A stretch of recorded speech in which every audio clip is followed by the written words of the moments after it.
My daughter, Antonella Penetro, has just sent me a paragraph, and she wanted me to begin my speech with that paragraph. So with your indulgence, I will read it. It is a paragraph written by a child of 15, 16 years old, and it reads as follows. Today I am proud to appear before you as the President of the Heart of the Earth. That is how our indigenous people on the Sierra Nevada defined my beautiful country.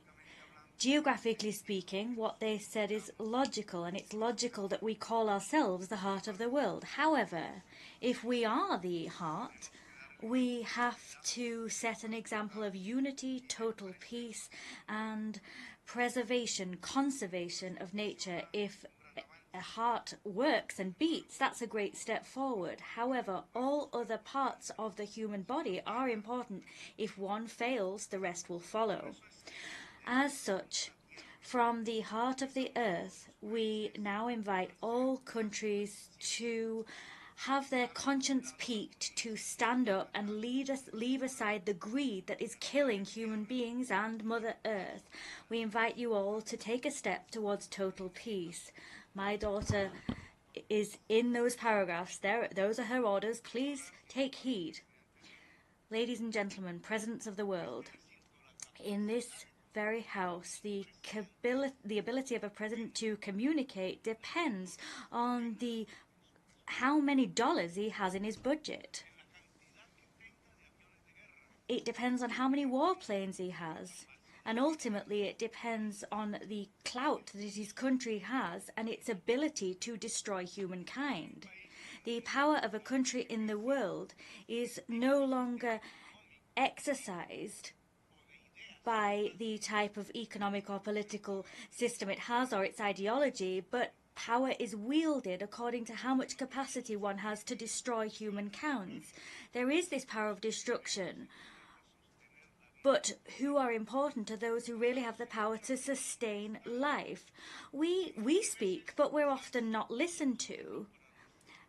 And sometimes perhaps the only people listening to those of us that want to sustain life are our own peoples. That's why we're not listened to when we speak out for the genocide in Gaza to be detained, even though we do speak for the majority of the world and we represent vast swathes of humankind. However, nevertheless, we're not listened to. A small minority of presidents that are able to stop the bloodshed but they're not listened to. And we're not listened to by the presidents that can destroy humankind. We ask them to swap debt for climate change spending, but we're not listened to. If we ask for war to stop so that we can concentrate on the expeditious transformation of the global economy so that we can save the very human species, we're not listened to either then. The power to destroy life is the power that allows voices to reverberate throughout the United Nations House, and it's that destructive power that gives convening power to representatives.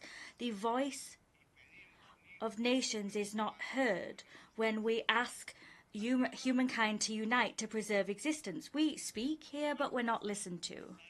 However, perhaps we're not really speaking any longer to be listened to. We need to speak so that the peoples of the world are listening. That's now what we're interested in.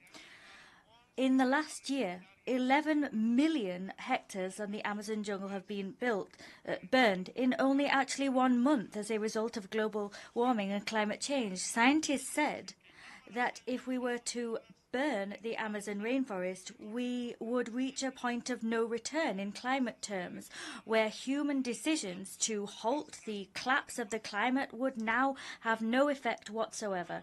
Well, the Amazon rainforest is burning. Bells are already tolling for the whole planet. Bells are tolling for you, for us, for humankind and life. That was said by Ernest Hemingway, "The bell tolls for thee." Bells are not only tolling for you, but for all of life. The end has begun. A year ago, I called for a conference for peace on Palestine at this very rostrum, but the first bomb yet had not been dropped. Now, 20,000 boys and girls have been killed under the bombs, and the presidents of the countries of human destruction are laughing in these very corridors with the help of mass media that today are the owners of major capital. They are reordering a world, and they're creating a world without democracy and without freedom. The democratic project of humankind is dying along with life, while at the same time, racists, supremacists, those who stupidly believe that the Aryan race is the superior race are getting ready to dominate the world, brandishing the threat of bombs and terror over human beings. The control of humankind on the very foundations of barbarism is being built. And that is being played out in Gaza, Lebanon. When Gaza dies, humanity will die, the whole of humanity. The people of God was not the people of Israel, it would seem. It is not the people of the USA. Rather, the people of God is humankind as one. The children of Gaza, they were humankind, the chosen people of God. They are killing God's chosen people, the children of our very humankind. There is one reason for this contemporary Armageddon. In the senselessness of governments that applaud genocides, governments that don't act to change economies and decarbonize them. There is a logic behind all of this. It's not politics or this atrium where all presidents speak. That logic, that rationale lies outside, and it's called social inequality. Oxfam says that the richest 1% of humankind has more wealth than 95% of all humankind combined.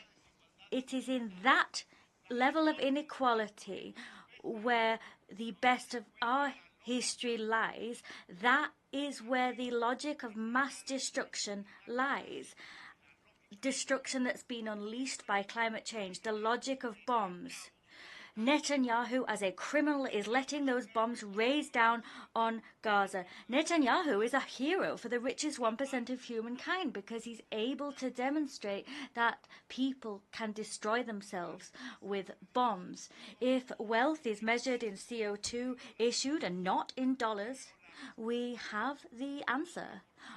The richest 1% of humankind is responsible for the climate change, which is gaining ground and is getting ready to destroy the world with oil and carbon, because that is how the world grows rich. The politicians, including the presidents of the most powerful countries of earth, quite simply obey them.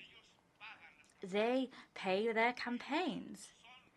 They are the owners of the means of communication, the global media. They are those who conceal the truth of science, like we see in the film Don't Look Up. They are the people who decide what is thought, what is said, what should be forbidden, and what should be silenced. In their power to prohibit and to ban, they scream, "Long live liberty!"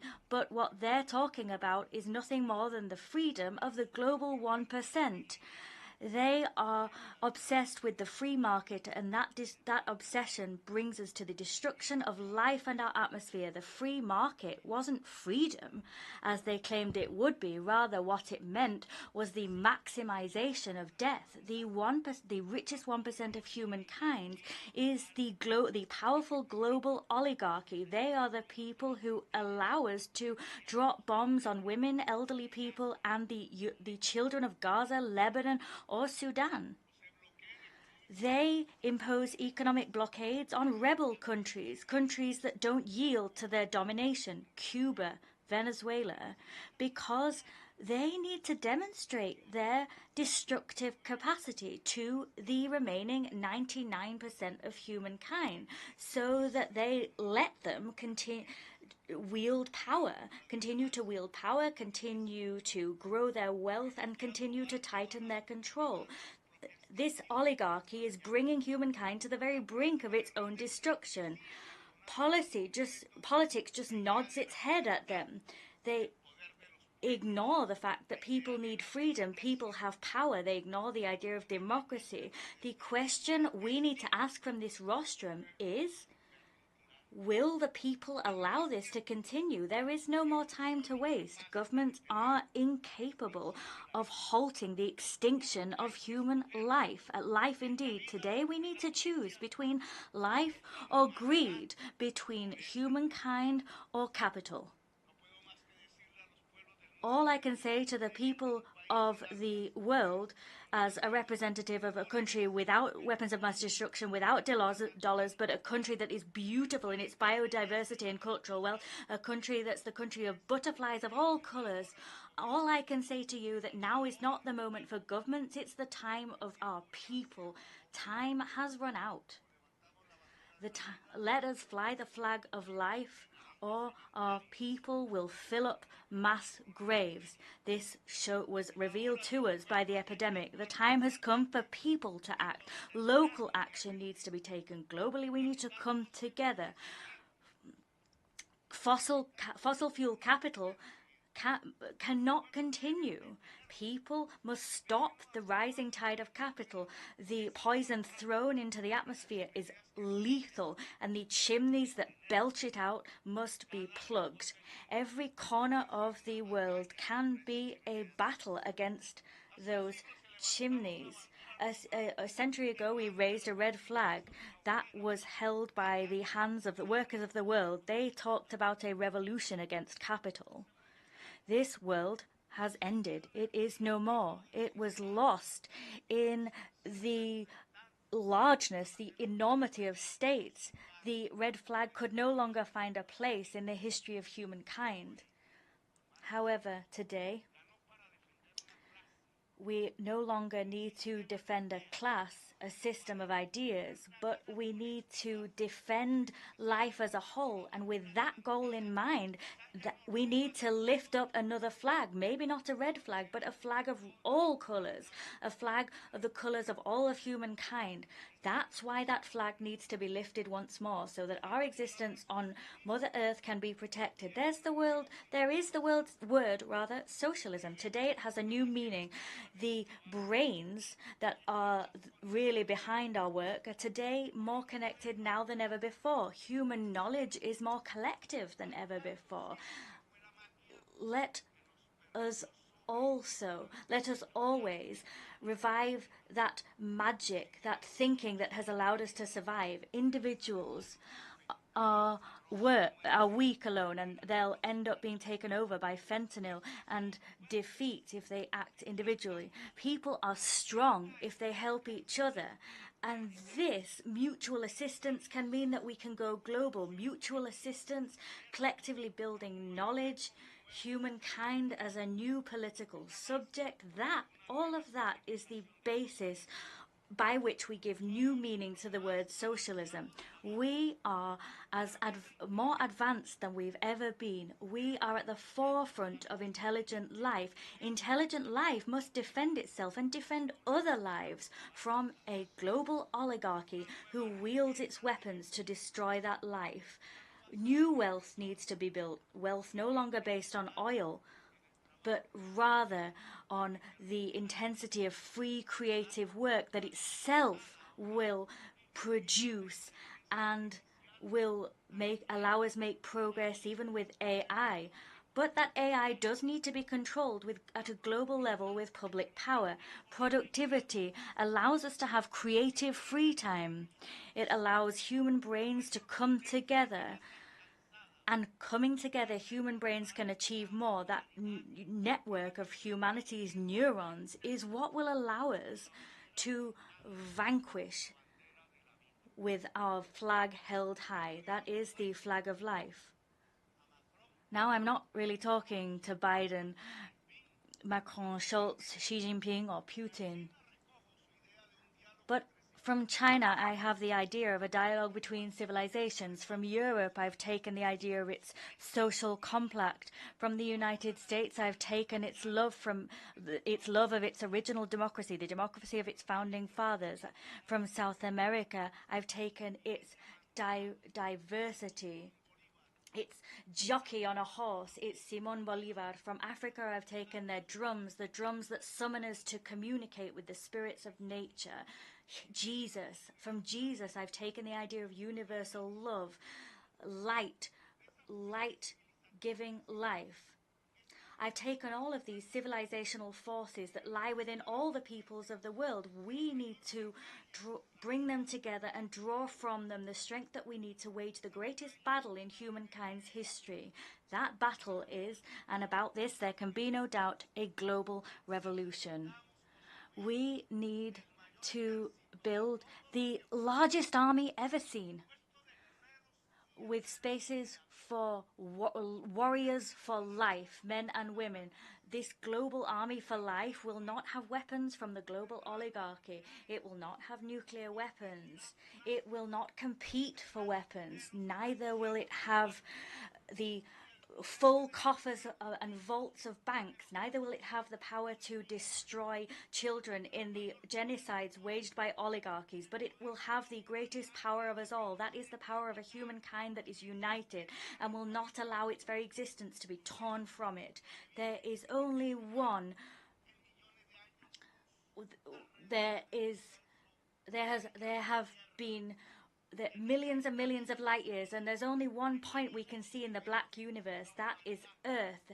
There is human life, intelligent life, humankind. We can't let that one light in the universe go out. Without life, all we'll have is inert darkness. And that inert darkness is what fills the hearts and soul of the global oligarchy and its idols. It is now up to humankind to wage a battle. The time has come for the people. If the governments were not able, as has been made patently clear here, to work, and they decided to drop bombs, wage senseless wars, kill boys and girls, play games of power, well, if that's what they chose to do, now what we need to do is solve humankind's problem by putting them in the very hands of the people themselves, the simple, noble people of humankind. Instead of speaking to governing officials that heed nothing that we say, let us speak to ourselves as people. Let us address people so that together we can work to demonstrate that there is another democratic power, that there is the power that humankind has, and that power can spark a new conscience to itself, produce new governments and new leaders. If life manages to triumph over its very extinction, it won't be the global oligarchy that's governing the world. That oligarchy will be defeated to allow for the building of a global democracy. A new story is about to begin. Thank you for your kind attention.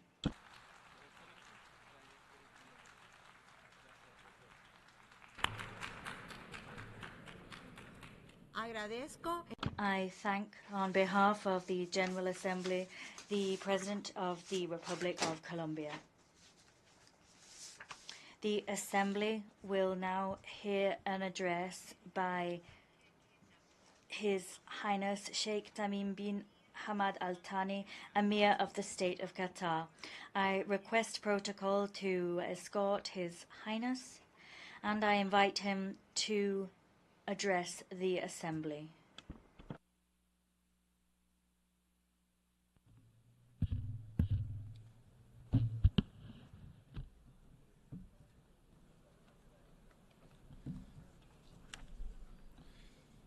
Bismillah ar-Rahman ar-Rahim. In the name of God, the merciful, the compassionate. Excellencies, may the peace, mercy, and blessings of God be upon you. At the outset, I would like to congratulate His Excellency Mr. Philemon Young on assuming the presidency of the 79th session of the General Assembly, wishing him every success in his tasks. I express appreciation to His Excellency Mr. Dennis Francis for his efforts during his presidency of the previous session, and we commend the prominent role played by His Excellency Mr. António Guterres, Secretary-General of the United Nations, in strengthening its role and achieving its lofty goals. Mr. President, the blatant aggression that befalls the Palestinian people in the Gaza Strip today is the most barbaric, heinous, and extensive aggression violating human values, international conventions, and norms. This is not a war within the international relations well-known and common concept of war, but rather it is a crime of genocide by means of the most sophisticated weapons against the people besieged in a detention camp where there is no escape from the barrage of aerial bombing. Resolutions, condemnations, and reports have been exhausted. Nothing is left except the undeterred, ongoing, and premeditated stark crime with children, women, and the elderly as their victims. We oppose violence and the targeting of innocent civilians by any party. But after a year of this war, and with all that has taken place and that continues to take place, it is no longer tenable to talk about Israel's right to defend itself in this context without being complicit in justifying the crime. It is no longer plausible for any official to claim that they do not know. The facts are well known, and reports issued by international organizations about the bombing of schools and hospitals, weaponizing access to food and medicine, in addition to the published and publicly uttered intentions of Israeli leaders. Therefore, the failure to intervene to stop the aggression is a major scandal. Ladies and gentlemen, every year I stand on this podium and I begin by talking about the Palestinian cause, the absence of justice, the perils of believing that it can be neglected, and the illusions of making peace without a just solution to the Palestinian cause. I have done so every year at a time when the Palestinian cause has become absent from the speeches of major powers' representatives in our world. There are those who are tempted by the possibility of marginalizing this issue to get rid of its burden or seeing it vanished without resolving it. But the Palestinian cause is resistant to marginalization because it is an issue of indigenous people on their own land, a people who are subjected to a settler colonial occupation. This occupation has taken the form of an apartheid system in the 21st century. Can this be overlooked? The Palestinian cause will remain in place, except in two cases, either the end of the occupation or the disappearance of the Palestinian people. It seems there are those in Israel who entertain wishful thinking to eliminate the Palestinian people. The ongoing Israeli aggression for nearly a year is nothing but a result of the absence of a sincere political will, a deliberate international failure to resolve the Palestinian issue with a just solution, and insistence of the occupying Israeli authorities to impose a fait accompli on the Palestinians and the world with all types of force. The ongoing brutal war has fired the coup de grace at international legitimacy and inflicted serious damage on the credibility of the post-World War II concepts on which the international community was founded.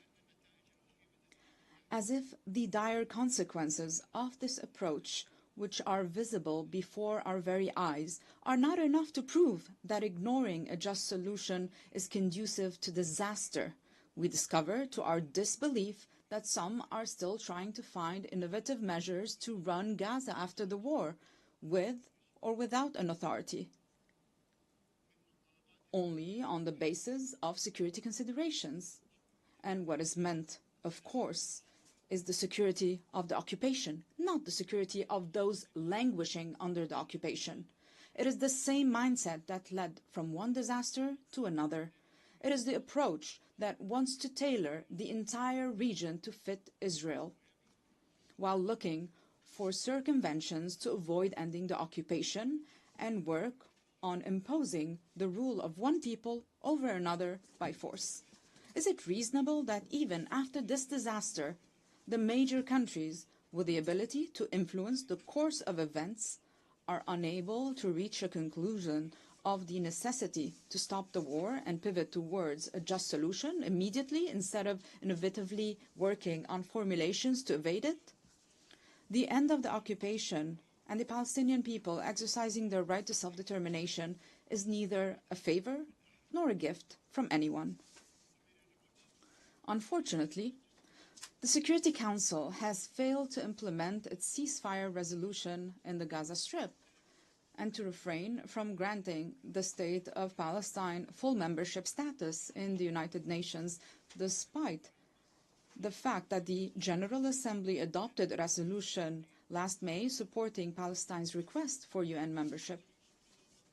The State of Palestine's full UN membership neither establishes its sovereignty nor ends the occupation, but at least it sends a message to the far-right government involved in challenging international legitimacy that force does not eliminate rights. Talking about such a step harming the peace process is simply eyewash, because there is no Israeli partner for peace during the current government's tenure. No peace process is taking place, but rather there's a genocide. In this regard, we highly value the position of countries that recognize the State of Palestine based on 1967 borders. The continuation of the humanitarian tragedy of the brotherly Palestinian people for more than 7.5 decades, this is a shameful stain on the conscience of the international community and its institutions. There is no point in talking about security, peace, and stability in the Middle East region and across the world if not backed by concrete steps leading to an immediate ceasefire and an end to the Israeli occupation of all Arab territories. Ladies and gentlemen, it is no secret that we are facing a humanitarian catastrophe in Gaza and other Palestinian territories, which are subjected to coordinated attacks by the occupation army and settlers in an attempt to enforce plans to expand settlements, annex the West Bank, and Judaize Jerusalem. The international community bears the responsibility for the consequences of what is happening to the brotherly Palestinian people.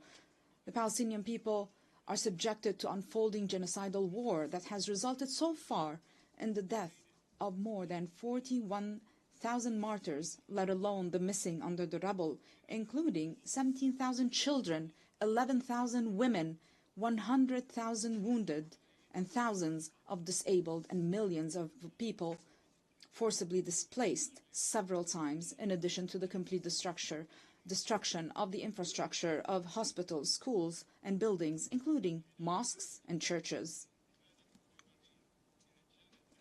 A whole society is being destroyed in the course of the genocide against segments of the Palestinian people.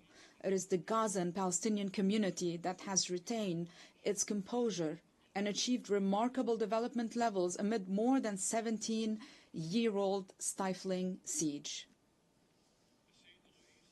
Mr. President, the State of Qatar has opted for undertaking mediation efforts in an endeavor to stop the aggression on Gaza and secure the release of prisoners and detainees. It is a mediation amidst fierce war and complex circumstances during which one party would not hesitate to assassinate counterpart political leaders with whom it negotiates, such as the assassination of Ismail Haniyeh, who many people feign forgetfulness that he was not only the political leader of Hamas, but also the first elected Palestinian prime minister. For us, mediation and humanitarian work are both a strategic political choice at the regional and international levels and a humanitarian duty before being a political one. We're not being boastful Our mediation efforts, in partnership with the Arab Republic of Egypt and the United States of America, culminated in a humanitarian agreement last November. It resulted in a brief ceasefire in the Gaza Strip, the release of 240 Palestinian prisoners and 109 of the detainees in Gaza. It increased the flow of relief shipments. We also provided humanitarian support to the civilian population in the Gaza Strip and contributed to evacuating the wounded and the sick. We supported humanitarian initiatives to deliver aid through all accessible routes. We increased our support to UNRWA, an irreplaceable international agency whose services are indispensable and which has been subjected to defamation for political purposes related to the Israeli government's desire to eliminate the refugee crisis without resolving the Palestinian cause. The State of Qatar will spare no effort to provide various forms of humanitarian assistance to the brotherly Palestinian people until this crisis is resolved. Despite the taunting challenges, obstruction attempts, and the aspersions we are subjected to, we will continue our efforts of mediation to resolve the disputes through peaceful means, as we are cognizant that any dispute will never lack a force interested in its continuation, while being skeptical of any mediation regardless of the intentions.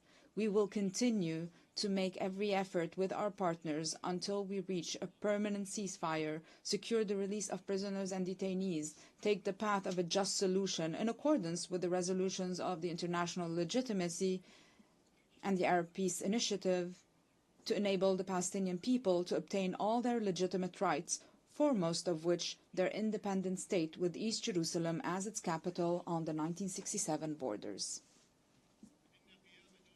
The establishment of an independent Palestinian state within a just and permanent solution is in the interest of the Israeli and Palestinian peoples.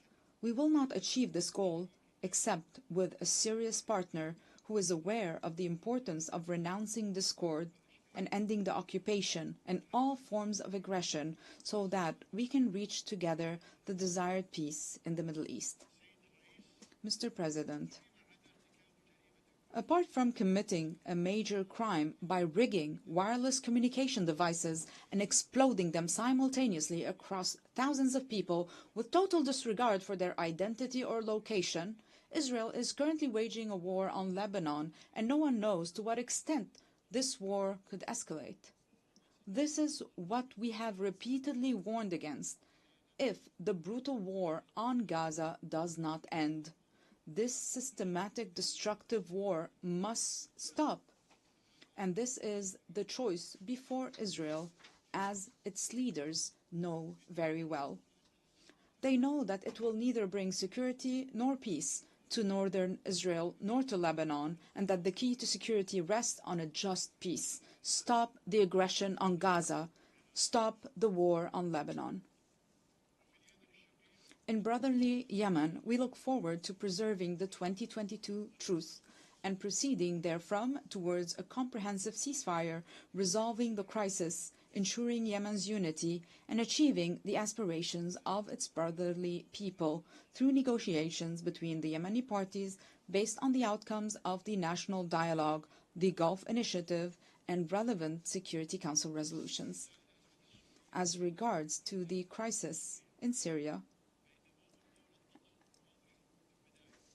and since the beginning of the crisis, the position of the State of Qatar has been clear, and that is that Qatar is keen on the interest of brotherly Syrian people, hoping that the parties and countries involved in the crisis will be convinced of the necessity for dialogue and understanding to end this crisis in accordance with the Geneva Declaration 1 and Security Council Resolution 2254 in a way that will achieve the aspirations of the Syrian people and preserve Syria's unity, sovereignty, and independence. Regarding the Sudanese issue, we call on all the Sudanese parties to stop the fighting, and we reaffirm our support for all regional and international efforts to end this crisis in a way that will ensure the unity of state institutions and the sovereignty and stability of Sudan. In Libya, we support the political trajectory and the implementation of Security Council resolutions, and we urge all parties to recourse to dialogue and overcome differences in order to complete the comprehensive national reconciliation, preserve the progress and gains achieved on the security, political and economic tracks, and unify state institutions. Arab countries cannot achieve security and stability without the existence of firmly established states capable of legislating and enforcing the law, developing and implementing national policies. No state can firmly be established and be stable in the presence of armed factions that are not under its control. These are self-evident and unquestionable matters. Ladies and gentlemen, the war between Russia and Ukraine has caused great human suffering and left repercussions on Europe and the world. We reiterate our call on all parties to implement the provisions of the Charter of the United Nations and the rules of international law to seek to find a peaceful solution as the only possible solution. In this context, and based on our firm belief in the principle of peaceful settlement of disputes, we have made a tangible contribution over the past year as Qatari mediation led to prisoner swap between the United States and Venezuela. And dozens of Ukrainian children were reunited with their families after being separated by the war. Finally, we affirm that the State of Qatar will spare no effort in working with its international partners and the United Nations to firmly consolidate the pillars of peace, security, sustainable development, human rights, and the rule of law at all levels, and to address global challenges in order to achieve a better future for all. Thank you, and may the peace, mercy, and blessings of God be upon you.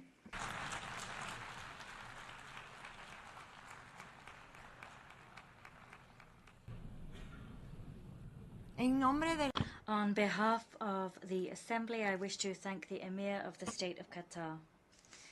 The Assembly will now hear an address by His Excellency Matamela Cyril Ramaphosa, President of the Republic of South Africa.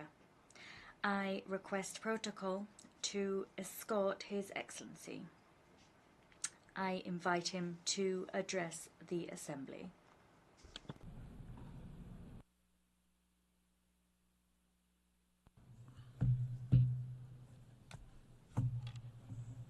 Thank you, Your Excellency, the Chair of the Assembly. We take this opportunity to thank the United Nations Assembly to give us a chance to speak. 30 years ago, South Africa was born as a new nation, equal, united, and free from apartheid. We adopted a new constitution as the birth certificate of our new nation.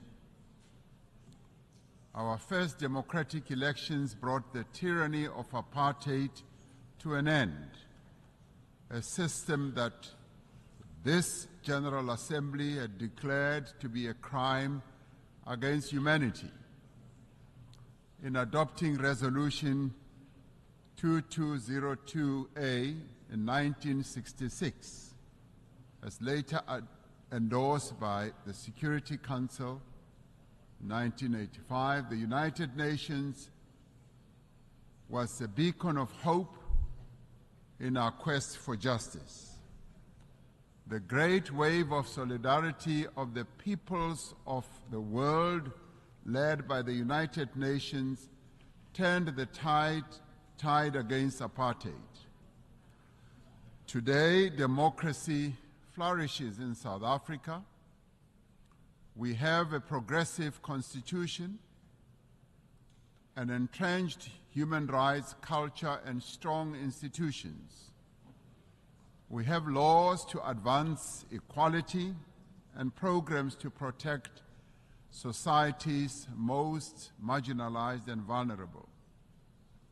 We continue to transform our economy so that it is in a more competitive position to create jobs, to attract more investment, and that it should benefit all. South Africa is a party to global treaties on human rights, gender equality, children's rights, refugee protection, and environmental protection.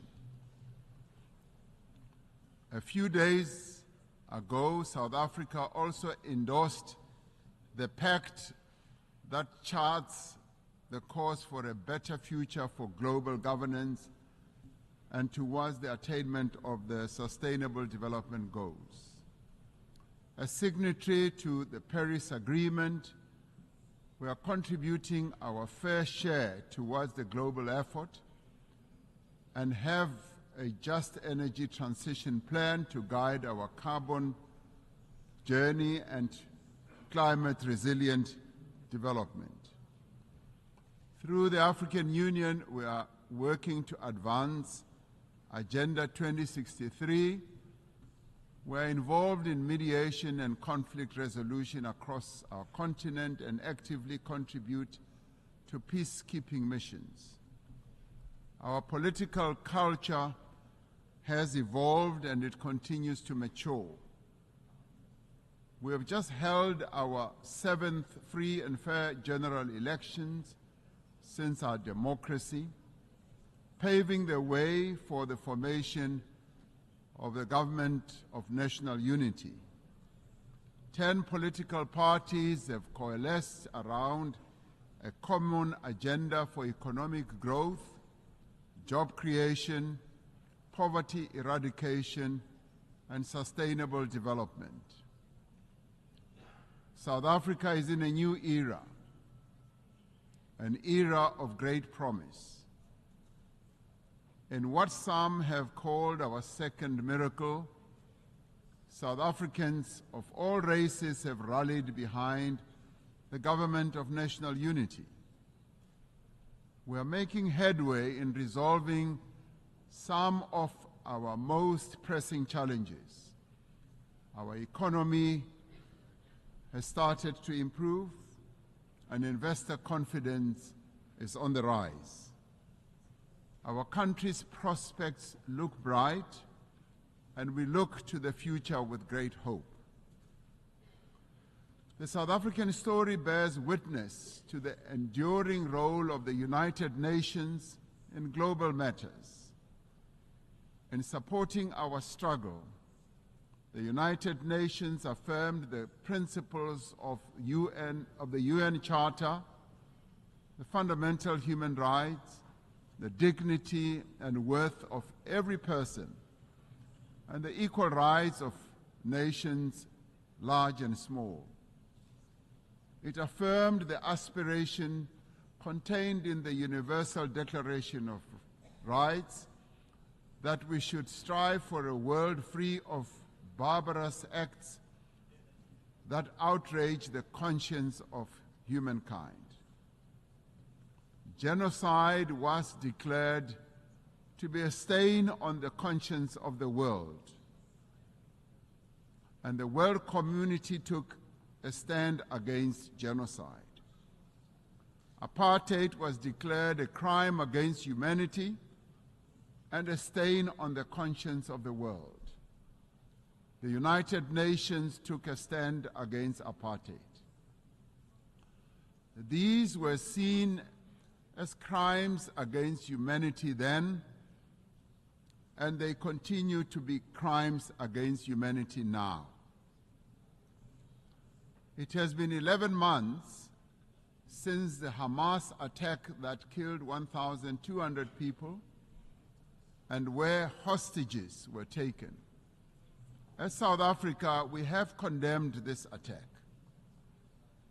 In response, Israel embarked on an act of collective punishment in its assault on the people of Gaza. The torment of the people of Gaza continues unabated. More than 41,000 Palestinians have been killed. Homes, hospitals, churches, mosques, and schools lie destroyed. Famine and disease stalk the streets of Gaza. This cannot but shock our collective humanity. The violence the Palestinian people are being subjected to is a grim continuation of more than half a century of apartheid that has been perpetrated against Palestinians by Israel. We South Africans know what apartheid looks like. We lived through apartheid. We suffered and died under apartheid. We will not remain silent and watch as apartheid is perpetrated against others.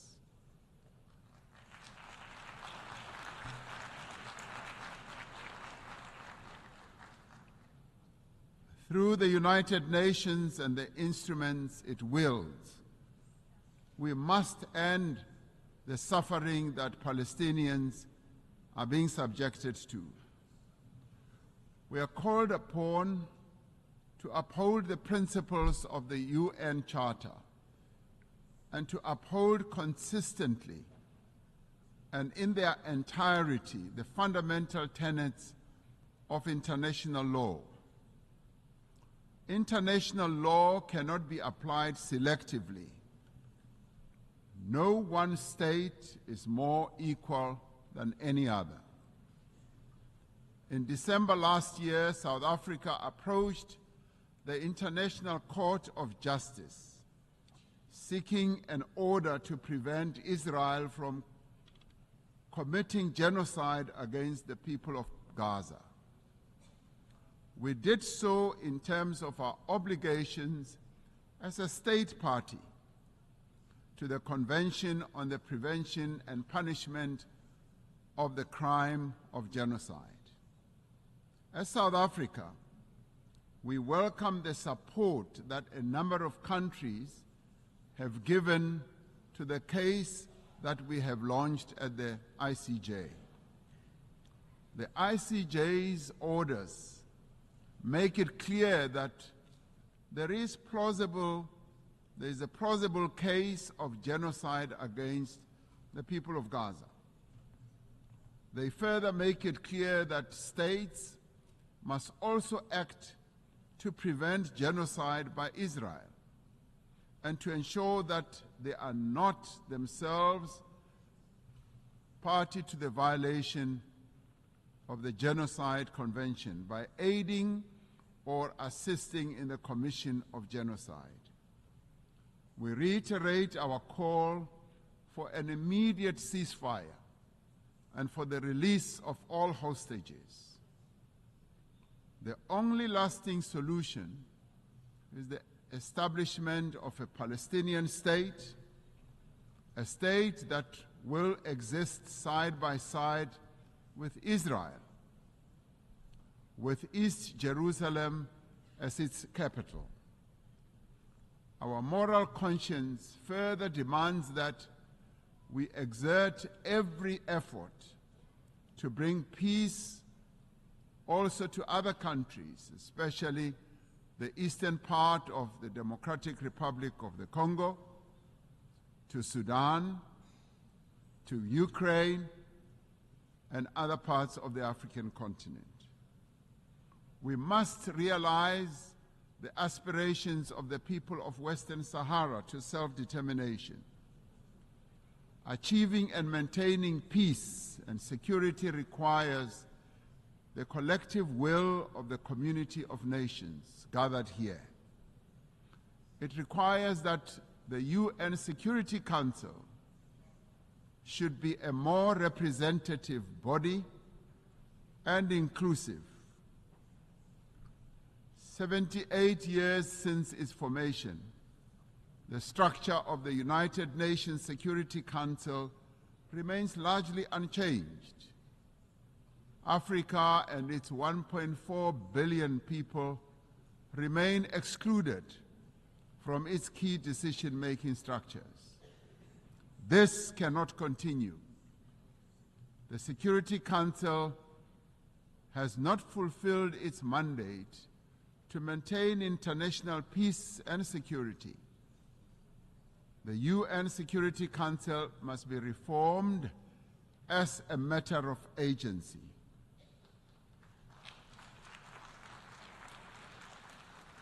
We would like to see the Security Council being more inclusive so that the voices of all nations can be heard and be considered.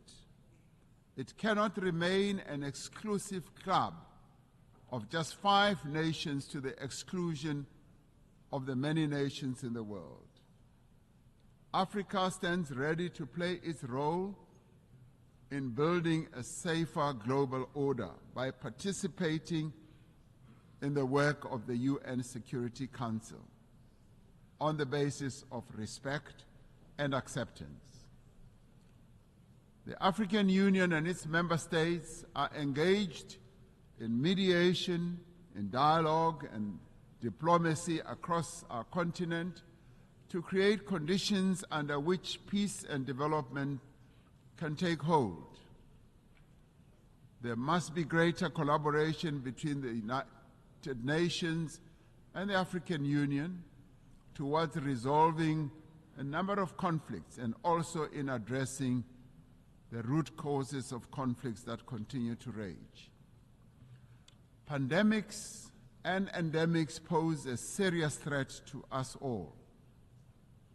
We are concerned by the spread of mpox across the world and in Africa in particular. We urge the international community to mobilize vaccines and other medical countermeasures for deployment where they are most needed. Economic prosperity is key to sustainable peace. Through the Africa Continental Free Trade Area, we are establishing the foundation for a massive increase in trade and investment and infrastructure in our continent. The AFCFTA will further integrate regional economies and accelerate Africa's industrialization and economic growth. The climate crisis is now a full-blown climate emergency in the world. It impacts very devastatingly to both countries and citizens of many countries. Extreme weather, such as flooding, fires, and droughts, are becoming wreaking havoc on societies, economies, and the livelihoods of ordinary people.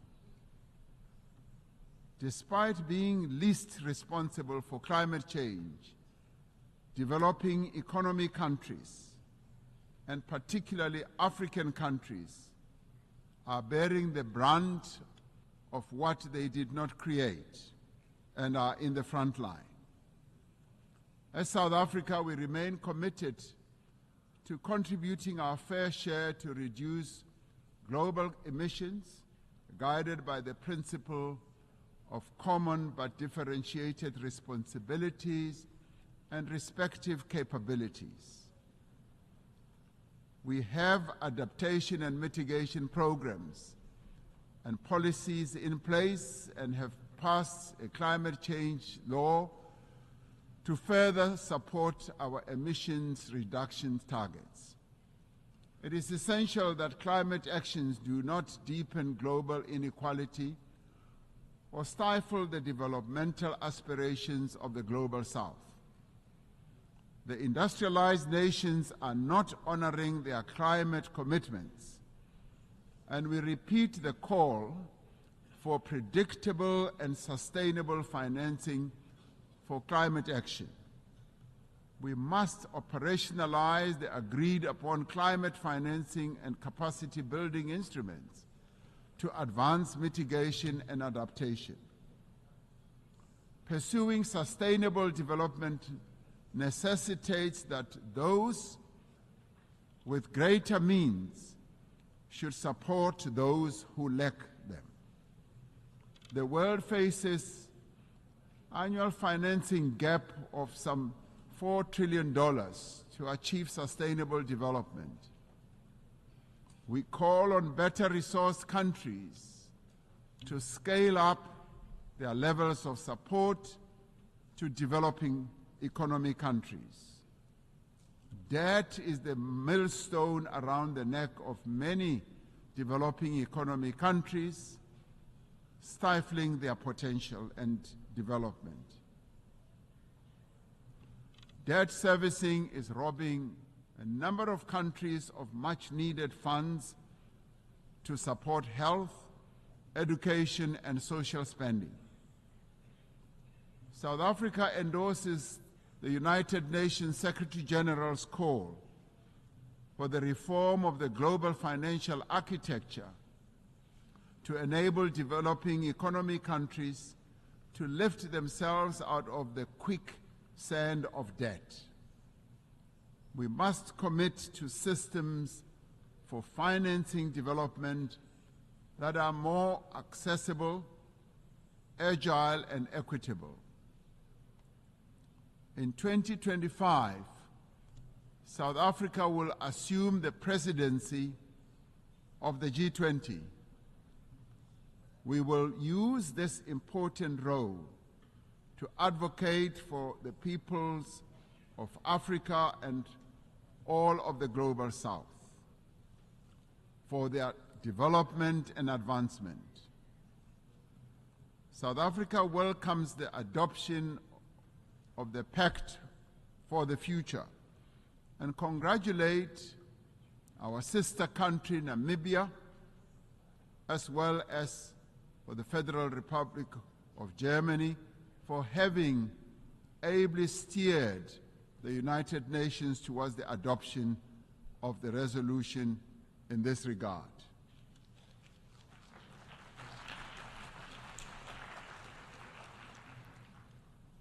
This Pact of the Future is a platform for us to focus on those actions we need to take together to build a world in which the equal worth of every person and the equal worth of every country is recognized and valued.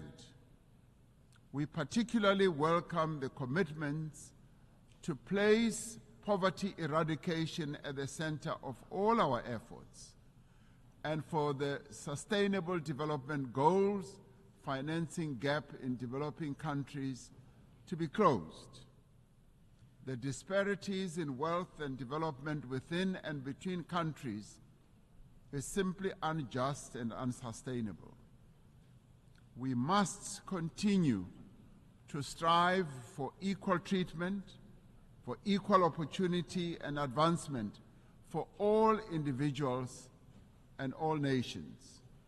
The Pact for the Future must reinvigorate international solidarity, like veins that carry sustenance to every part of the body.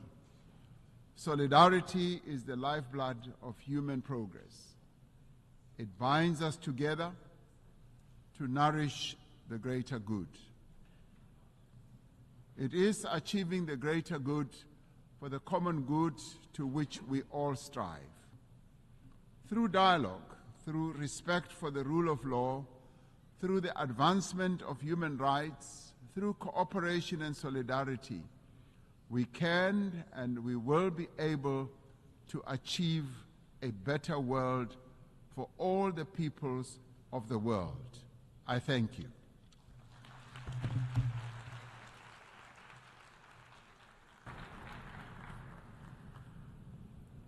Agradezco.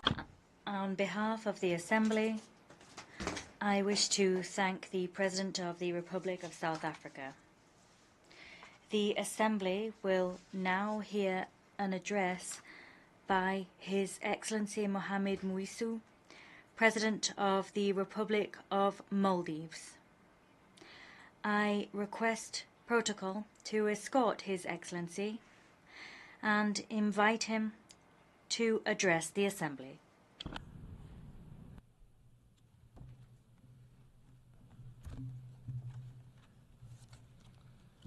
Bismillahirrahmanirrahim. Mr. President, Mr. Secretary-General, Assalamu alaikum and good afternoon. Mr. President, congratulations on the assumption of your presidency of the General Assembly. Our appreciation also to your predecessor for his strong leadership. We extend our gratitude to the Secretary-General for his tireless efforts in steering the Secretariat. We gather here today at a delicate moment in the world history. Let's not mince our words today.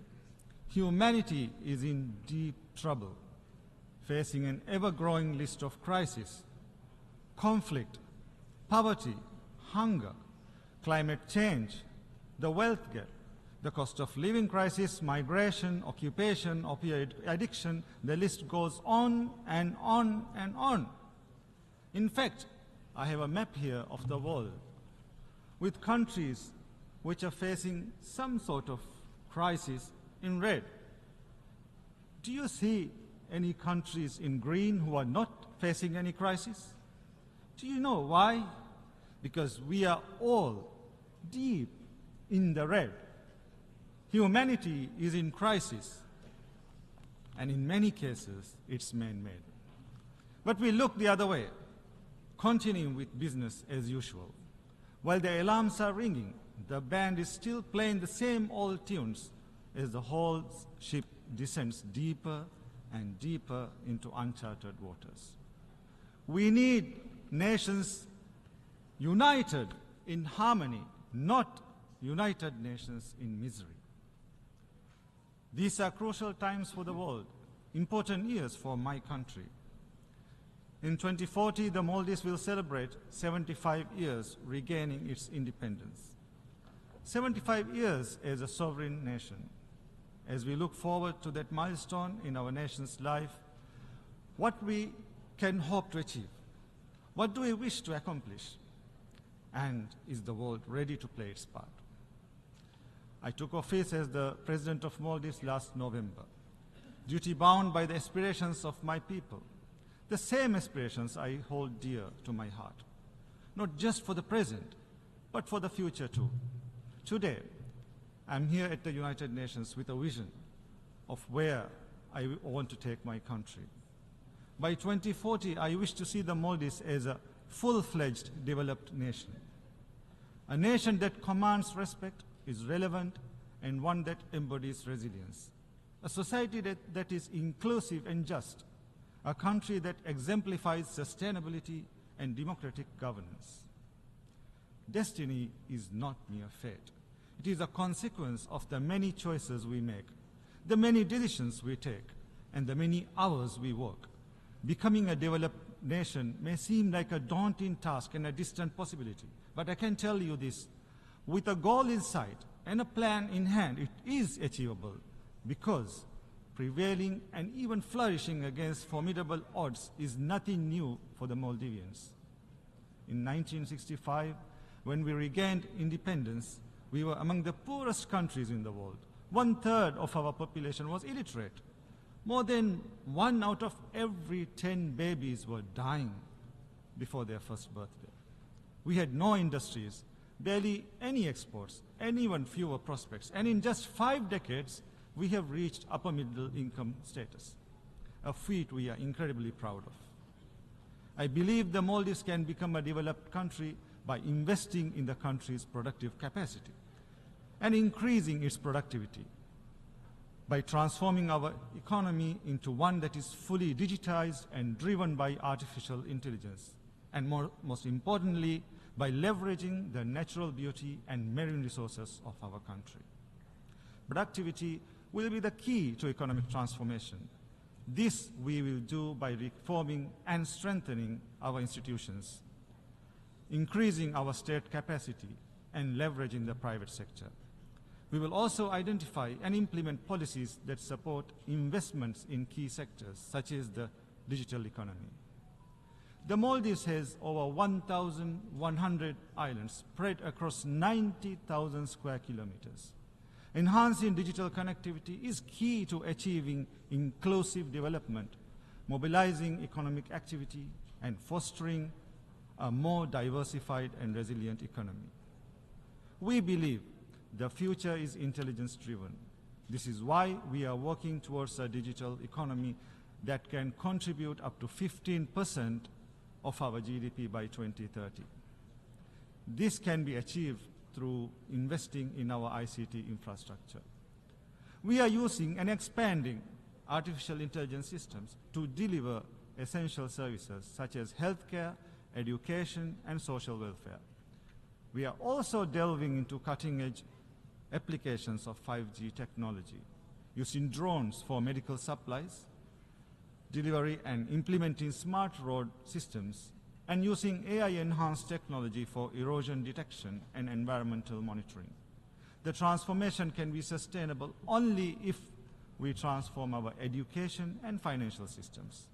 We need to invest in digital literacy from a young age to build a generation that can use artificial intelligence to enhance public service delivery, build new products, and successfully compete in the global digital economy. We need to bridge the digital divide within the country, including through improving data collection and utilization. We need to strengthen the regulatory frameworks, strengthening existing institutions, cultivating startup ecosystems, and providing the impetus for the future we envision. Becoming a developed country will also require fostering new industries. This is why we are also working on building a robust financial sector in the Maldives. With this in mind, in May this year, I set up the Development Bank of Maldives with a focus on improving and investing in economic diversification.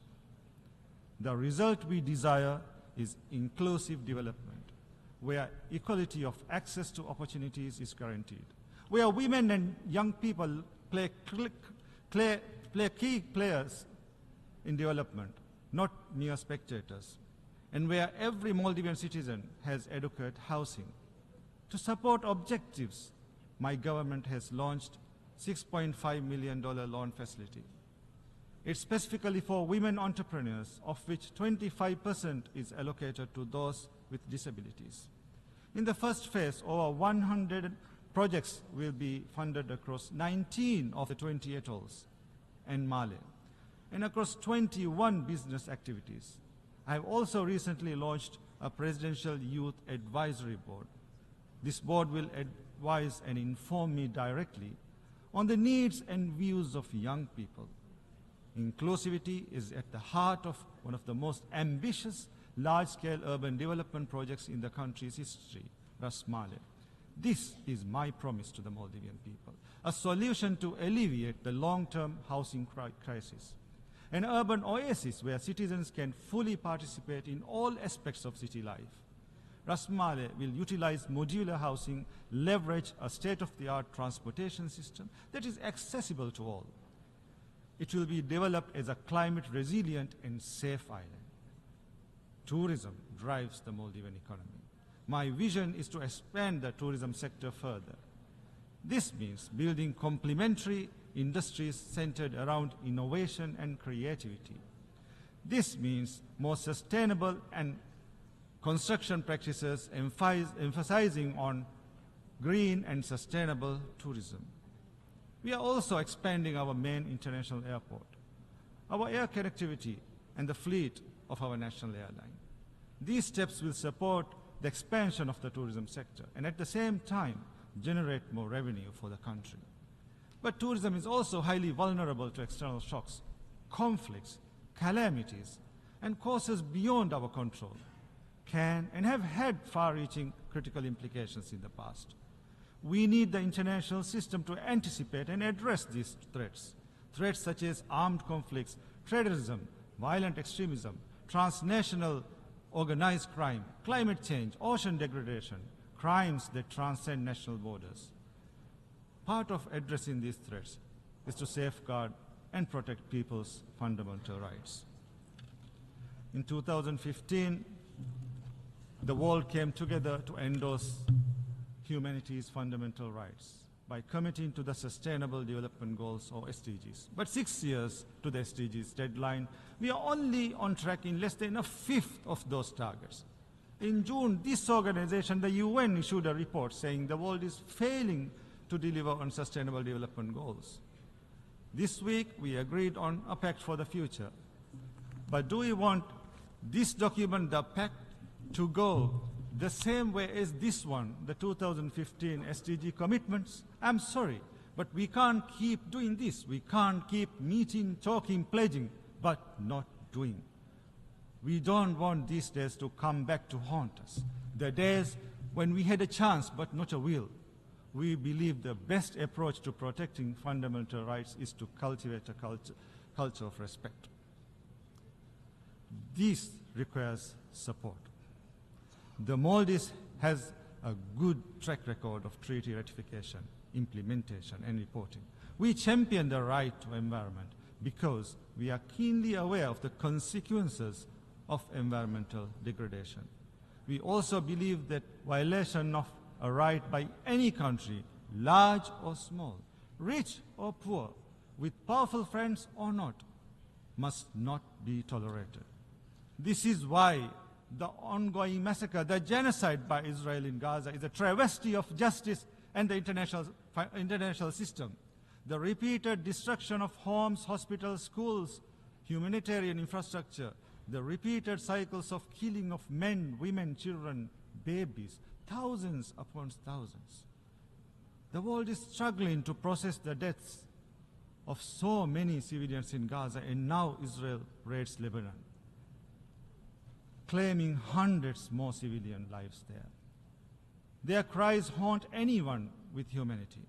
Their tears bitter our conscience.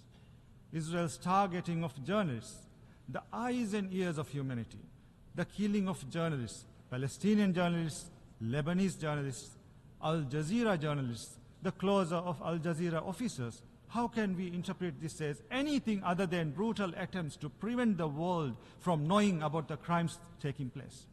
Israel must be held accountable for these acts of terrorism, for these violations of international law and UN resolutions. We must accept a sovereign and independent Palestinian state on the pre-1967 borders, with East Jerusalem as its capital. We welcome the decision to seat our brothers and sisters from Palestine with us here in the General Assembly for the first time, instead of behind us. Now we must ensure that Palestine becomes a full member of the UN. Mr. President,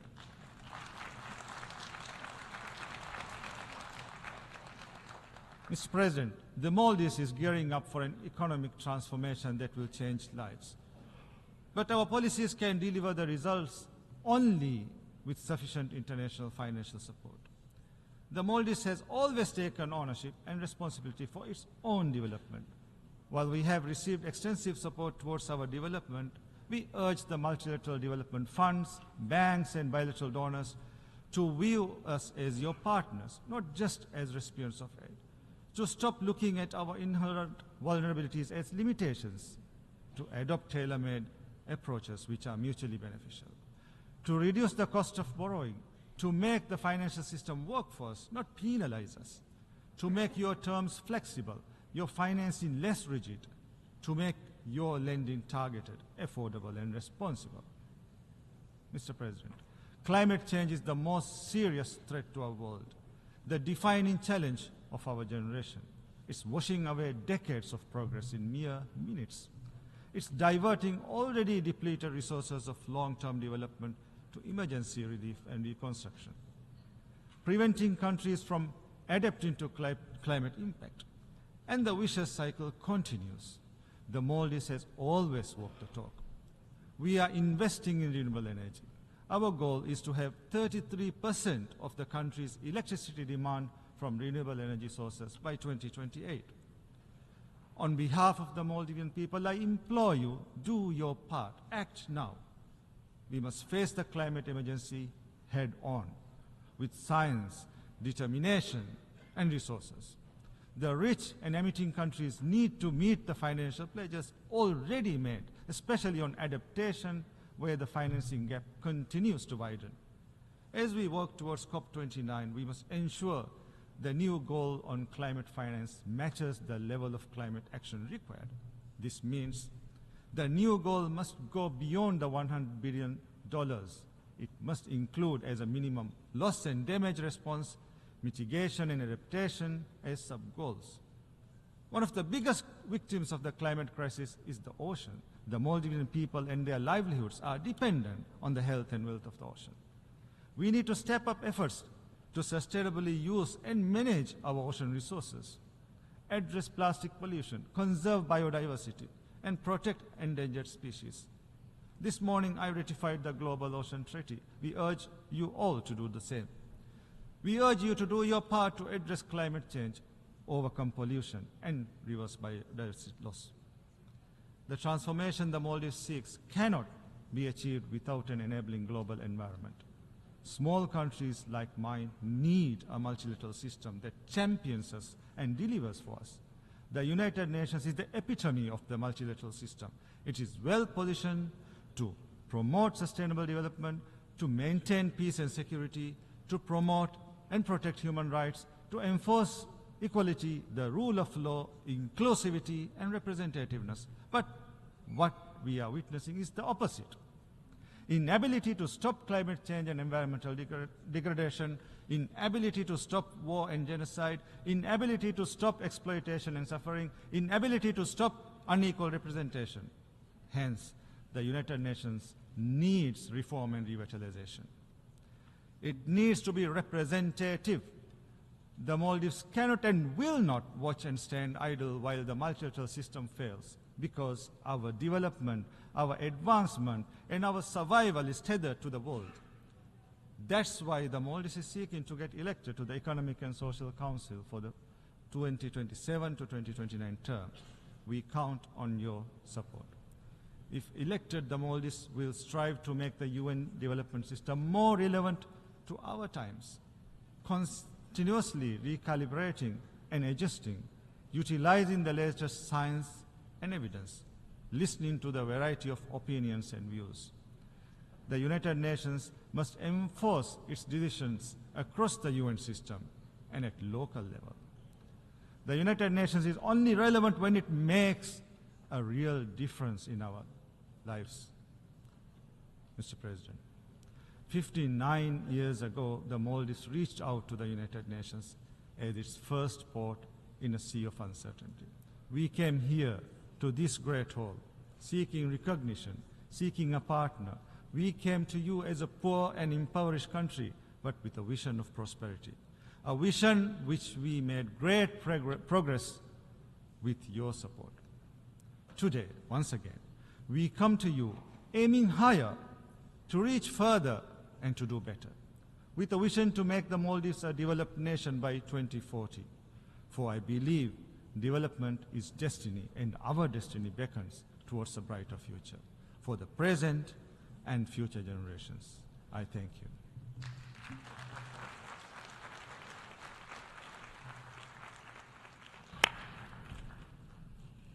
En nombre de la Asamblea, agradezco al presidente de la... On behalf of the Assembly, I wish to thank the President of the Republic of Maldives.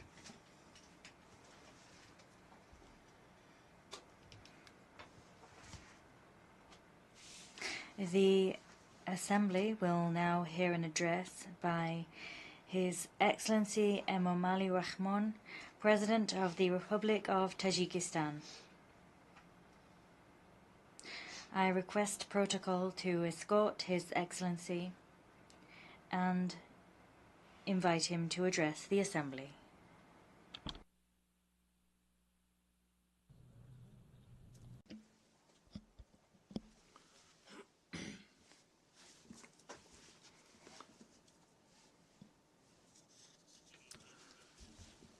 Honorable President, Excellency Secretary-General distinguished delegates, ladies and gentlemen, I at the onset extend my warm words of congratulation to His Excellency Mr. Leone on his election as the President of the 79th session of the United Nations General Assembly. My heartfelt thanks also go out to His Excellency Mr. Dennis Francis in recognition of his fruitful engagement as the President of the 78th session of the United Nations General Assembly. Distinguished delegates, today the world is facing up to a turbulent and intricate situation. The controversial geopolitical process, rapid weaponization, escalation of the Cold War, armed conflicts, aftermath of climate change and other global jeopardies and threats will undoubtedly give rise to the long-term negative consequences. In this context, it is critical more than ever that we consolidate joint efforts of the international community to protect security, maintain stability, and ensure overall sustainable development. Obviously, we can bring lasting peace, build a harmonious life of mankind and prosperity of countries primarily on the basis of mutual understanding and constructive cooperation.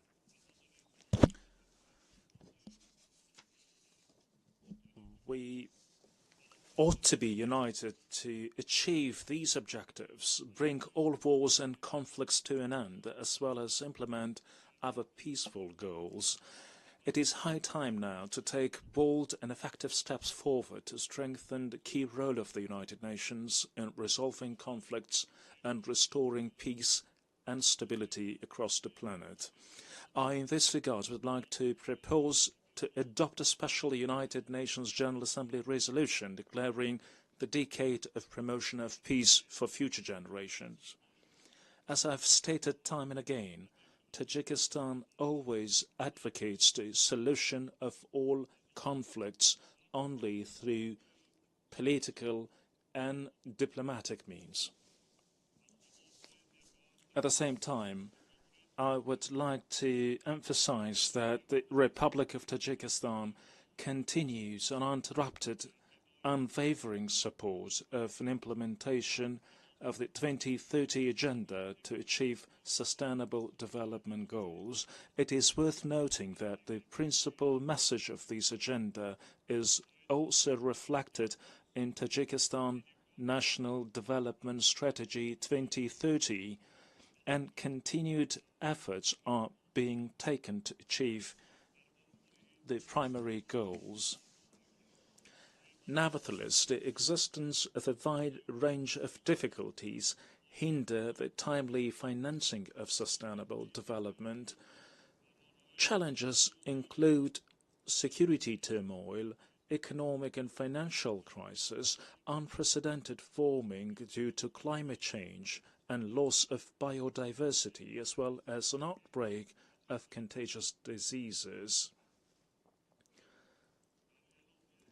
In a political declaration recently adopted by the General Assembly, member states have admitted that achievement of the Sustainable Development Goals is in threat.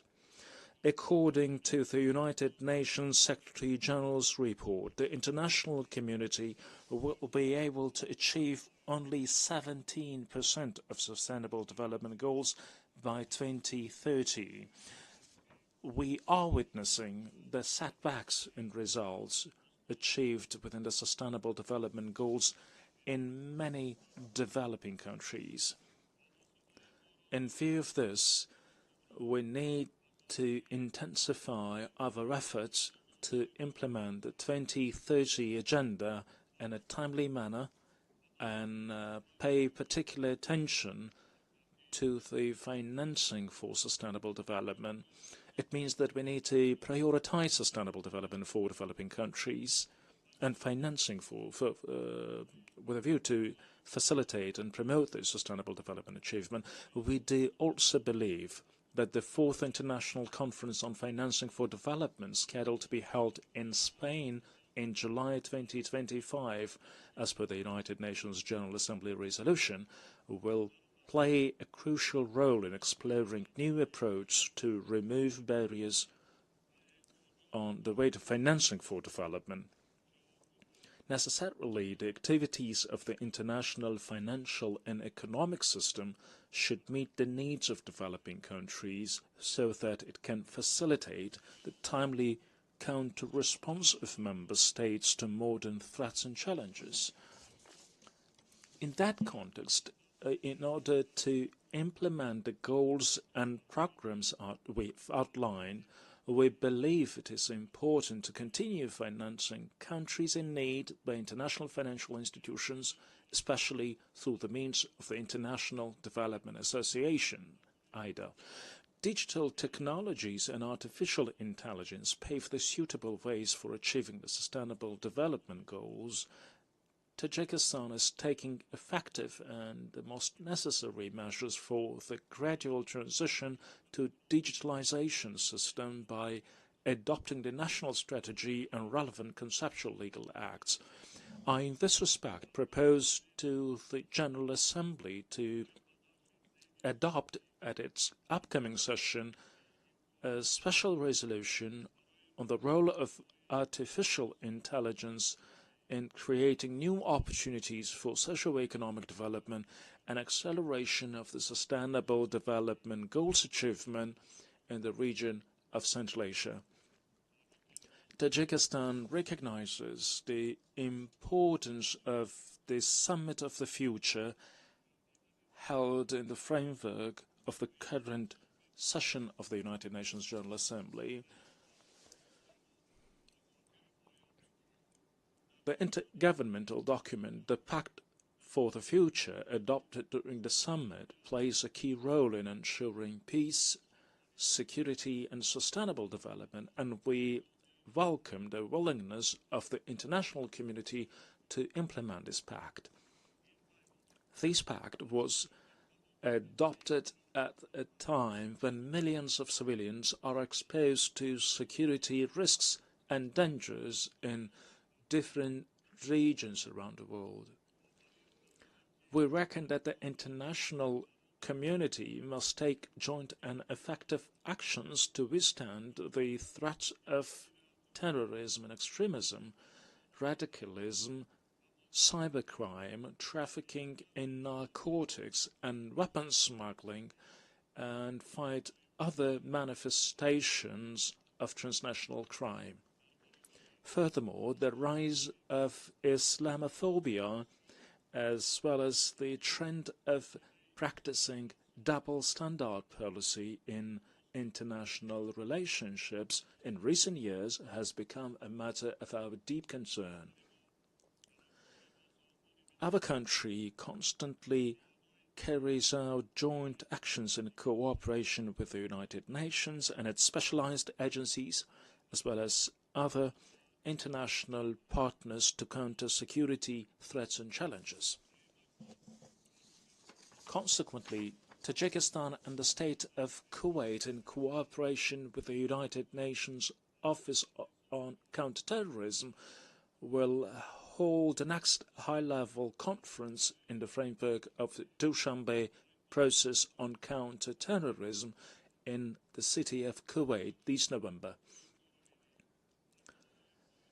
We do believe that this platform will mainly focus on the subjects related to the persistence of inclusive security and stability and contribute to the continuation of an extended and trustful dialogue, as well as facilitate the exchange of helpful experience and ideas among the stakeholders. Ladies and gentlemen, on security matters, I would like to emphasize that the Palestinian crisis remains a matter of deep concern to our country. Today's tragic situation in this region once again proves that there is absolutely no military solution to the Palestinian case. Tajikistan believes that an ultimate and tangible solution to this conflict would be possible only through the implementation of the United Nations resolutions on recognition of an independent state of Palestine based on the on 1967 borders. We hope that conflicting parties will take actions for a ceasefire deal and arrange the peace negotiations, and the international community will take effective steps to restore the lasting stability in Palestine. Moreover, we uphold the establishment of enduring peace and stability, as well as economic and social development in neighboring Afghanistan. To this end, Tajikistan is always ready to accord its assistance in the revival and development of a wide range of sectors of peaceful life in Afghanistan. Subsequently, I repeatedly call on the international community to spare no effort to help the long-suffering people of Afghanistan, including regions affected by natural disasters, to prevent a humanitarian crisis in this war-torn country. Honourable delegates, ladies and gentlemen, it has been more than a year since the United Nations Water Conference 2023. According to the reports of relevant United Nations agencies, progress in water supply and sanitation, despite some improvements, does not meet our expectations. It needs to be much more done. As a result, Tajikistan, as a champion country, actively cooperates with all stakeholders to implement the commitments stemming from the Water Action Agenda of the United Nations Water Conference 2023. Successful accomplishment of these and other water-related commitments and goals will depend on effective multi-stakeholder partnerships that ensure integrated and systematic, coherent approach. In this regard, it is important for us to take advantage of Dushanbe Water Process Platform to monitor the outcomes of the United Nations Water Conference 2023. We believe that Dushanbe Water Process will play a pivotal role as a platform for a broad, inclusive dialogue of stakeholders for a comprehensive preparation for the United Nations Water Conference in Dushanbe in 2028. Your Excellencies, distinguished participants, at the backdrop of a climate change impact, the international community needs to work on collective approach and initiatives in the proper use of natural resources and the relentless activities of various fields of human life. In recent years, the natural disasters along with a series of droughts caused enormous damage to the agriculture, environment and economies of developing countries in general. Being 93% of its territory covered by mountains, Tajikistan is also vulnerable to climate change due to the frequent occurrence of natural disasters. Natural disasters annually bring damage to the national economy of Tajikistan worth hundreds of millions of dollars, and unfortunately in many cases they cause death toll. Climate change is causing the accelerated melting of glaciers and reduce water volume in the rivers in different parts of the world, including in Central Asia. This process has a negative impact on real sectors of national economy such as energy, industry and agriculture.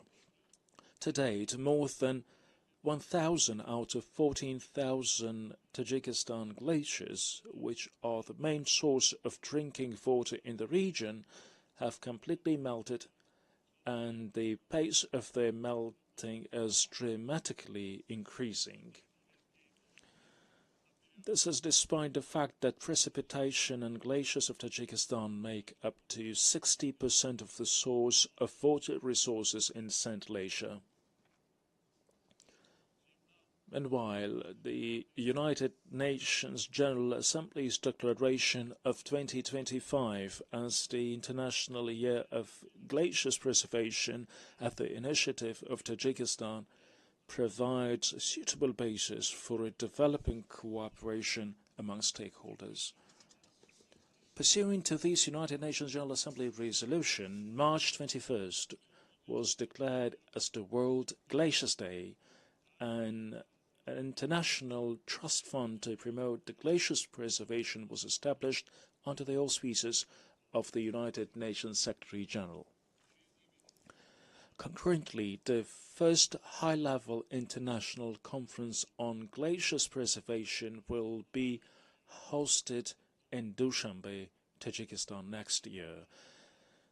Taking this opportunity, we call on partner countries and organizations to actively participate and contribute to the arrangement and conduct of this conference. We believe that this important international conference, which is scheduled to be held in cooperation with UNESCO and the World Meteorological Organization, will play an effective role in assessing the global glaciers problems and exploring specific approaches and ways for their effective solutions. Alongside with this, we invite all partners to financially contribute to the International Glaciers Trust Fund.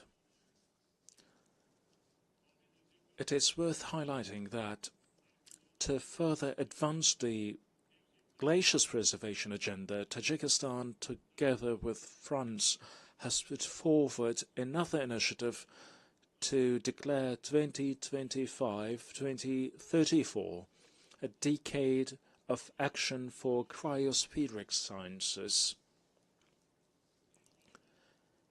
Our country has adopted a national strategy for adaptation to climate change 2030 based on its international obligations, including specific provisions of the Paris Agreement. Evidently, one of the ways to successfully mitigate the challenges related to climate change is the development of a green economy, which in turn calls for green energy development.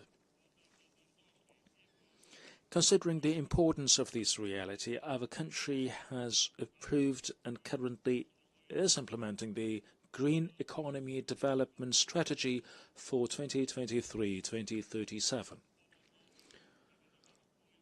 We currently produce 98% of our electricity from the country's hydroelectric power resources, and we are ranked the 6th in the world in terms of the share of greener energy produced from renewable sources.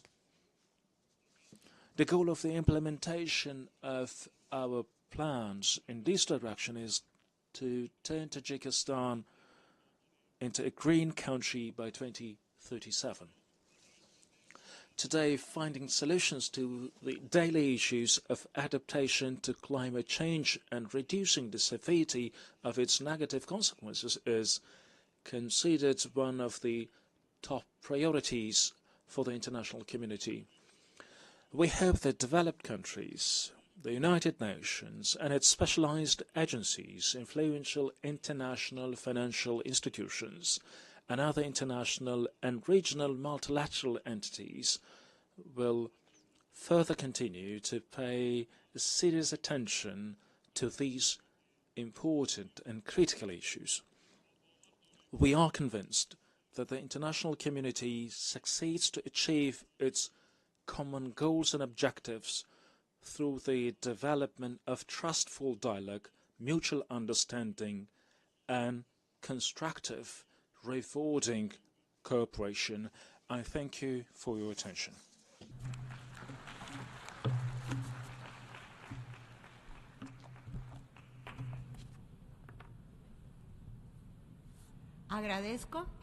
On behalf of the Assembly, I wish to thank the President of the Republic of Tajikistan.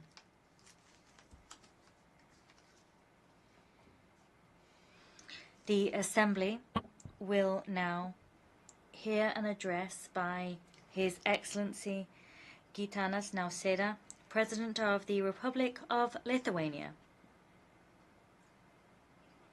I request protocol to escort His Excellency and invite him to address the Assembly.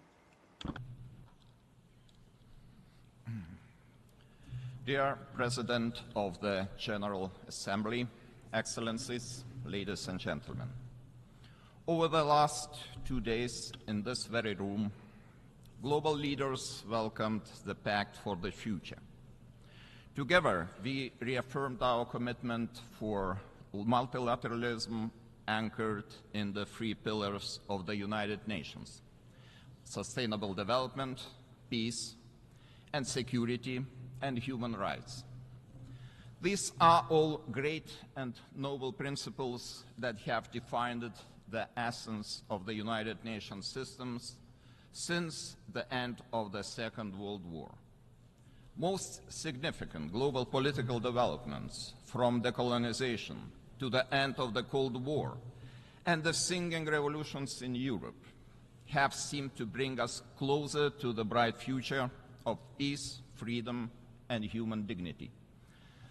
While this international rules-based world order was never perfect, it helped us to search for joint solutions. For many decades, we have been trying to resolve multiple conflicts and crises and address emerging global challenges such as climate change, unequal development, food insecurity, terrorism, and illegal migration. And then, more than 10 years ago, something entirely different happened. A permanent member of the Security Council began military aggression against a peaceful member state.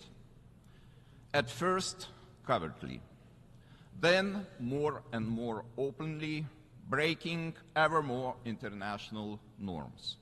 And finally, Russia started the full-scale invasion of Ukraine.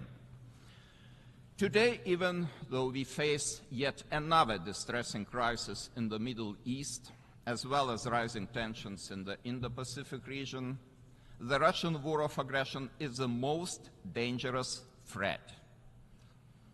The entire international order, defined by sovereignty, territorial integrity, and inviolability of borders, is under assault in Ukraine. Each and every member of the United Nations, every sovereign nation, has also much to lose. To fully understand what is presently at stake, we must all start paying attention to the words of Russian leaders and their representatives at the United Nations Security Council. How many times they have openly admitted the Kremlin intends to wipe Ukraine from the face of earth. If any sovereign nation is under the threat of complete destruction, no country is truly safe anymore. If the international community looks away and ignores the unpleasant truth, no country is safe anymore. And if mass killings, deportation, and deliberate actions on civilian population became the new norm, no country is truly safe anymore. That should be perfectly clear to anyone. That should disturb us all. Ladies and gentlemen, what Russia presents to the world is a return to the era of imperial conquest, colonial domination, and genocide. And I do not believe we are ready to follow this path. I do not believe any of us want to see powerful neighbors convincing themselves that from now on every dispute should be settled by force. Therefore, right now, Ukraine is fighting not only a war of self-defense. Ukraine is also fighting for the future of all those countries who believe in the United Nations Charter and its principles. Ukraine is fighting for us all. And yet, our joint collective response to this day is insufficient. We have not been able to stop this madness.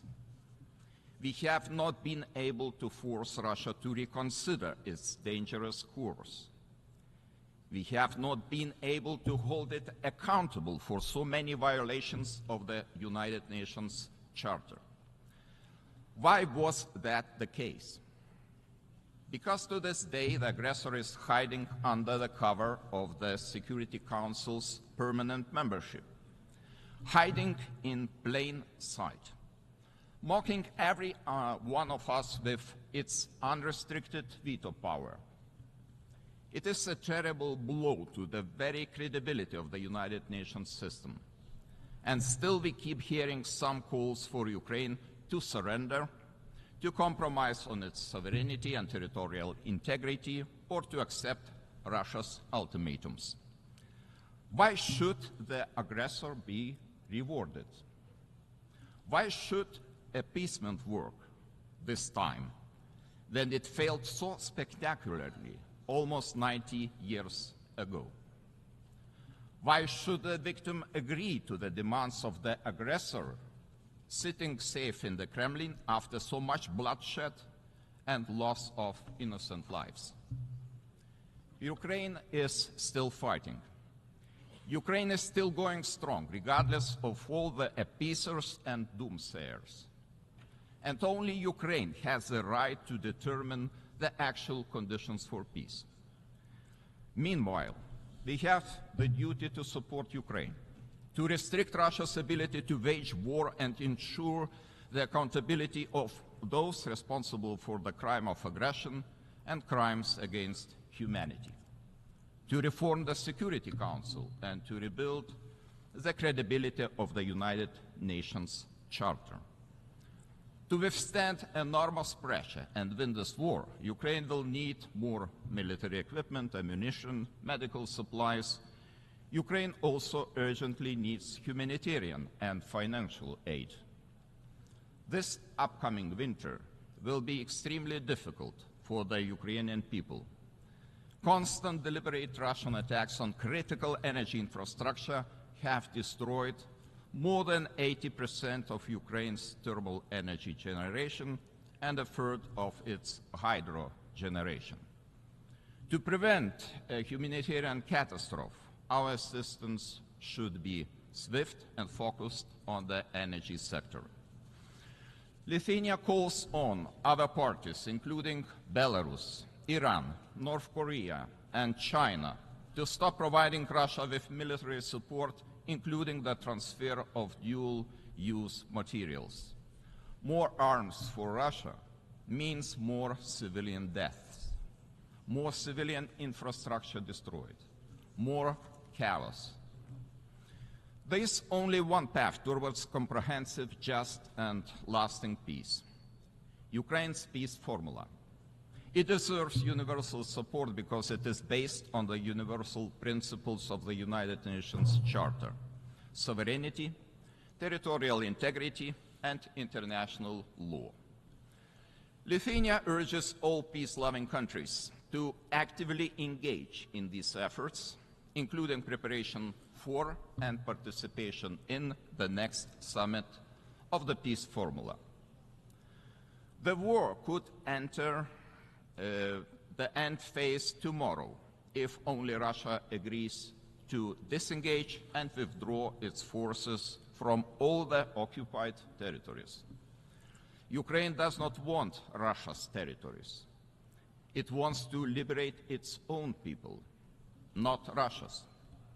It wants to see prisoners of war and abducted children, thousands of them, returned.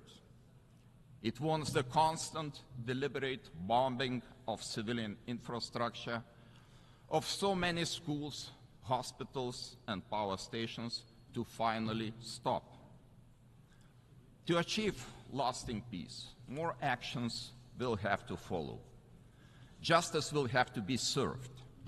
Russia will have to atone for its many crimes and pay damages. the main culprits of the war of aggression and numerous war crimes will have to stand before the court. Vladimir Putin is already under an arrest warrant by the International Criminal Court for his crimes, specifically unlawful deportation and unlawful transfer of children. Immobilized Russian foreign assets should also be used to pay for the damage done to Ukraine. Finally, we must all join forces in pushing for a comprehensive Security Council reform. There is simply no place for Russia in the Security Council, which was created to maintain international peace and security. Excellencies, Lithuania hopes to witness Ukraine's victory soon. Until this becomes reality, Lithuania's position remains steadfast. We will not recognize Russia's illegal annexation of any Ukrainian region, be it Crimea, Sevastopol, Donetsk, Kherson, Luhansk, or Zaporizhia. We will not stop demanding that Russia ends grave violations of human rights and fundamental freedoms in the occupied territories of Ukraine. Lithuania will continue providing shelter to Ukrainian war refugees. Lithuania will continue supporting Ukraine with all possible means. Ladies and gentlemen, today, as the political divisions deepen and democracy seems to falter all around the globe, multilateralism remains our greatest hope. The United Nations has a crucial role to play not only in Ukraine, but also in the Middle East, Sahel, Horn of Africa, and in the Indo-Pacific region. We, as representatives of the international community, cannot remain indifferent in the face of the global crisis. We cannot stay silent on the breaches of international law and universal human rights, thus normalizing them. The most powerful country speak in front of you allegedly requires our collective determination. I'm not very much different. It requires our unwavering adherence Serbia, to the guiding founder principles of the United Nations, its successes, its high growth rate. Now, because I have and I will have Lithuania is the opportunity to brag about the results we have achieved in my country. And By the way, I know on the that global all of you stage. here are not very We much call interested in the all the respective. members of the United Today, Nations I will speak about how the collapse to of the unite modern world in securing has started. a better future for all. A future where every sovereign country is protected from imperialism and every human being from arbitrary violence and war. Let us build a safe future together. Thank you.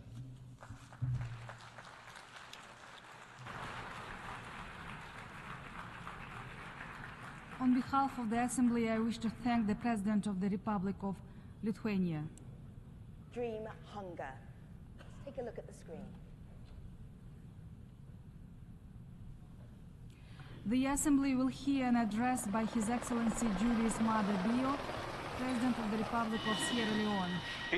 I request protocol to escort His Excellency and invite him to address the Assembly.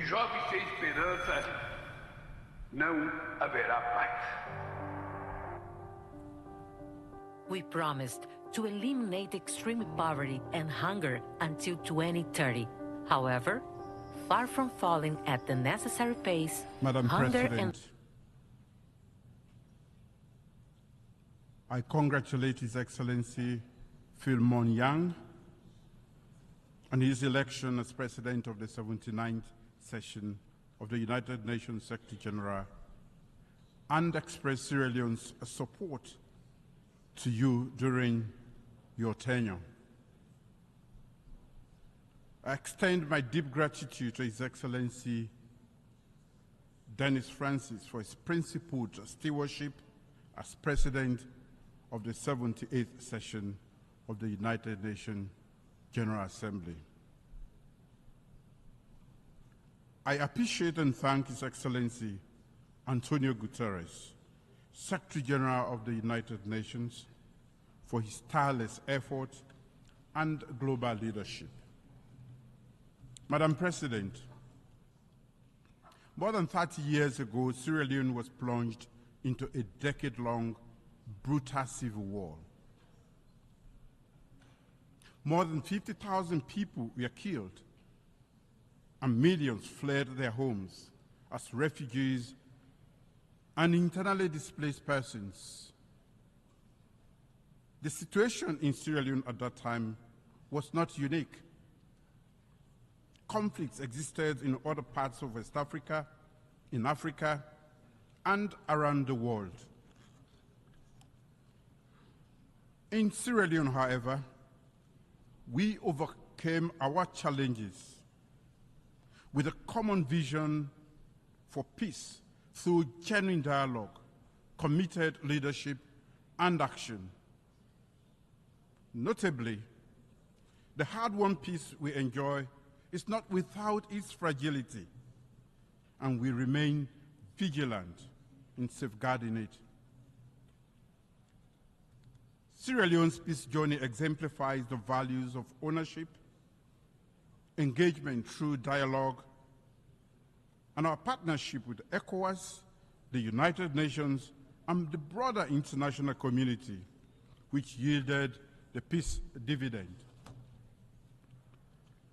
This story has shaped our engagement at the United Nations Security Council since the commencement of our second tenure in January this year. For almost 9 months, Sierra Leone, as an elected member of the United Nations Security Council, has endeavored to be a voice of reason and a bridge builder with balance and objectivity. We will continue to promote respect for and adherence to international law and the UN Charter, ensure the protection of civilians, end impunity through accountability, and foster dialogue for the peaceful settlement of disputes. Our commitment to these principles is even more imperative now than ever before, as we are confronted with conflicts of great magnitude in the Middle East, Africa, Asia, and Europe. The need for a ceasefire in Gaza and the wider Middle East, as well as in Sudan, Eastern Democratic Republic of Congo, and Ukraine, is not just pressing, but urgent. Immediate action is required to prevent further loss of precious lives and human suffering. We need collective action to stop all conflicts and engage in meaningful dialogue so that the countries can move forward with their development agenda in peace, security, and stability. As a country that has experienced the devastating consequences of armed conflict, we acknowledge that peace cannot be achieved in isolation. It requires inclusive political processes, economic development, and respect for human rights. For the millions of civilians trapped in ongoing armed conflicts, words of condemnation and empathy alone are not enough. It is imperative that we act together as the United Nations with a sustained commitment to end the cycle of violence and give innocent civilians the opportunity to enjoy lasting peace and prosperity. In the Sahel and West Africa, the regional leadership has been hard at work to find urgent solutions to the numerous peace and security challenges, particularly to curb the spread of terrorism and violent extremism. I call upon the international community to strengthen support for African-led peace initiatives and for the United Nations to play a more active role in addressing the root causes of conflicts. The safety and security of the people in the Sahel and parts of West Africa require a strong commitment from all relevant actors to engage in political dialogue and diplomacy actively to ensure we provide countries in the front line, especially Burkina Faso, Mali, Niger, the necessary support they need. Commitment to political transition is necessary, but it should never be at the expense of the safety of vulnerable civilians. There can be commitment and action on both. I've called for meaningful dialogue and led by example by visiting the head of state of Burkina Faso before Sierra Leone assumed the presidency of the United Nations Security Council in August 2024. We need to build bridges, and this requires the international community's commitment to working with the regions to implement dialogue-based, region-led, and region-owned solutions. Madam President, our current tenure at the United Nations Security Council has reinforced the view that there is an urgent need for reform. Nearly 80 years after its creation, the Security Council has been stuck in time. Its imbalanced composition is unjust and at odds with current realities, undermining its legitimacy and effectiveness. Unfortunately, Africa remains the unquestionable victim in all of this. Without structural change, the Security Council's effective performance and legitimacy remains unquestionable. In a historic and successful debate, which I presided over during Sierra Leone's August presidency of the Security Council on addressing the historic injustice and enhancing Africa's effective representation in the Security Council, I spoke as a representative of the continent that has long been underrepresented in the decision-making processes that shape our world on matters of peace and security. That debate had an indisputable resonance. One, that the historical injustice being perpetrated against Africa must be rectified. Two, that Africa must be treated as a special case. And three, that it must be prioritized in the reform process.